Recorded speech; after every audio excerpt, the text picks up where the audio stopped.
शिवजयंतीची सुरुवात कोणी केली? कोणी केली सुरुवात शिवजयंतीची?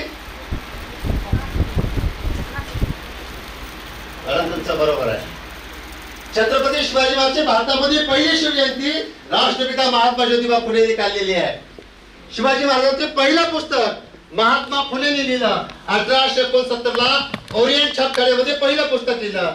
आणि छत्रपती शिवाजी महाराजांचे पहिला पोवाडा जर कोणी लिहिला असेल तर राष्ट्रपिता महात्मा ज्योतिबा फुलेंनी पहिला पोवाडा 1008 ओळीचा लिहिलेला आहे. आणि परदेशामध्ये जाऊन छत्रपती शिवाजी महाराजांचा पहिला पोवाडा जर कोणी गायला असेल तर साहित्य सम्राट अण्णाभाऊ साठेंनी गायलेला आहे.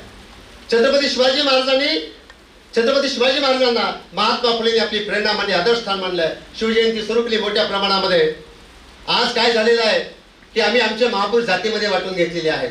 शिवाजी महाराज म्हणले की मराठ्यांची झाले, महात्मा फुले म्हणले की माळ्यांची झाले, बाबासाहेब आंबेडकर म्हणजे बुद्धिस्टांची झाले, अण्णाभाऊ साठे म्हणले की मातंगांचे झाले, राजमाता अहिल्यामाता होळकर म्हणलं की आम्ही धनगर बांधव म्हणतो की आमचे या देशातल्या महापुरुषांनी स्वातंत्र्य, समता, बंधुता, न्याय आणि समानता ही तत्व तुम्हाला मला दिली. तुम्हाला मला जगण्याचा हक्क अधिकार दिला. जाती व्यवस्था, धर्म व्यवस्था नष्ट केली. त्या महापुरुषांना आम्ही शिकलेली माणसं जातीत बंद करायला लागलो.